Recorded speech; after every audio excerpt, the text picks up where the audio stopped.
see about solution of algebraic and the transcendental equations. First we see about algebraic equation. What is algebraic equation? Already we solved many problems in that is quadratic equation and cubic equation in polynomial that are all algebraic equation. Transcendental equation is a trigonometric function like cos x, sin x and e power x that are all transcendental equations.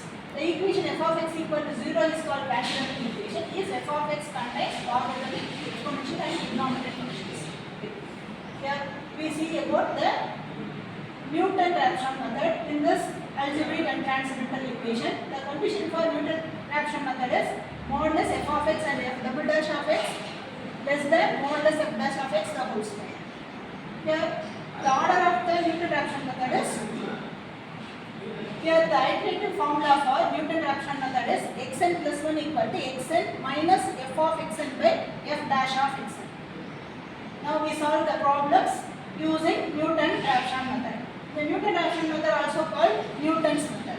Here first we see the first problem. Here using the Newton-Raphson method we solve the equation algebraic or transcendental equation to find the root numerically.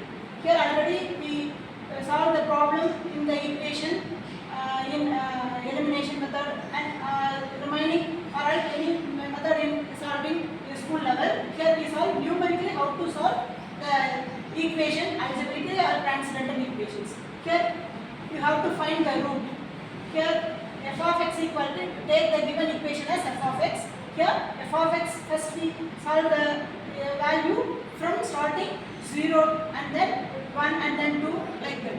Here first we start with f of 0. Here if we find the value of f of 0 is negative, next you have to substitute f of 1 value. Here the positive and negative values are changed, we stop the iteration. Here the root lies between that 0 and 1. Here you have to choose any one value for x0, that is starting value. First we choose here x0 equal to 1. Solve this iteration formula. Xn plus 1 equal to xn minus f of xn by f dash of xn.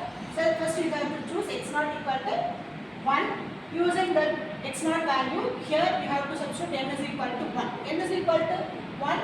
X1 equal to x0 minus f of x0 by f dash of x0. Here using calculator we solve the x1 value 0.53. Here already using this x1 value we have to substitute the next iteration value. x2 equal to x1 minus f of xn by f dash of x1. That is n is equal to 1. Here using that x1 value you have to calculate x2 value. Using this x2 value you have to calculate x3 value. Finally we get the root. Thank you.